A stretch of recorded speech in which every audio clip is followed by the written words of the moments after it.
Optimizing your warehouse footprint, so distributing inventory is very important. I think it's just also too like where is it located if you're going to use one or two locations.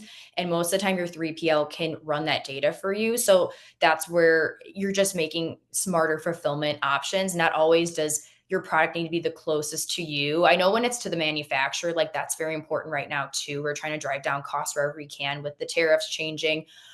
But you can optimize moving inventory with your 3PL across country. So just try to have something that's closer to your customers. And if you just have one location, it's in like the central, like Dallas, Fort Worth, or Chicagoland area, then that's the best you can do. And honestly, like that's a great place to start. It's just all about looking at the data. And if you're joining a new 3PL, they should be running this data for you, making these recommendations. And then stress test your fulfillment ops, like we talked about. Just look at those different metrics of how long it takes like your 3PL or you in house to receive inventory and stow it away. That affects everything as well. It's a domino effect. So it's not even just the orders, picking and packing and processing and the accuracy. It really is the full fulfillment aspect, as well as your carriers picking up on time. I think that's also something that maybe we track, but I'm not. I guess we track and share, but like maybe that's not something we talk about. Of like, was it picked up on time? But we've seen that in the past happen. So those are the tests that I would say, and this is kind of beating a dead horse at now, but just the same data points. Just know your data. Just know your weaknesses.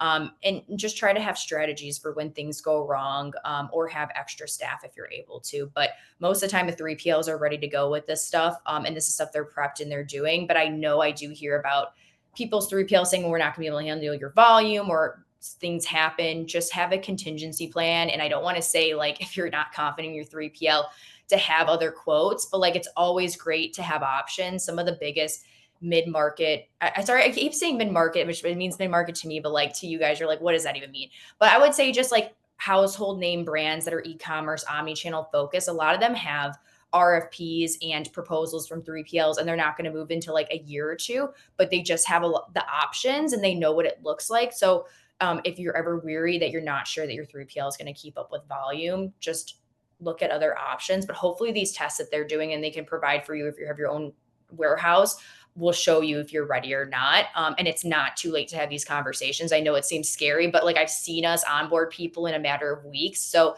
if you go through this and things aren't landing right and you really think it's not going to keep up with your marketing plan that you have, because it's probably the biggest marketing spend that you have for the year, it is good to just go and see other options. So if we are one of those options you want to talk to, we've done it before. We've onboarded brands in a matter of a couple of weeks before Black Friday. In-house fulfillment's a little bit different. That's more like a little more complex and consultative, but happy to be a resource, but just some things to think about because it's never too late to change, especially if you have one location with a 3PL, you can add another location on pretty easy. They should be able to do that for you.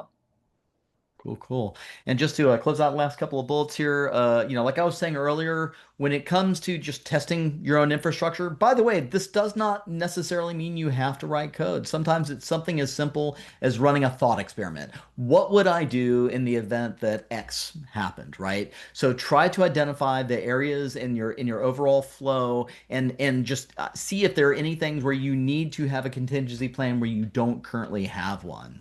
And then, like I was saying earlier, we tend to call them game days. So come up with ways to try as best as possible to simulate what life is going to be like in that very hectic world of peak, right?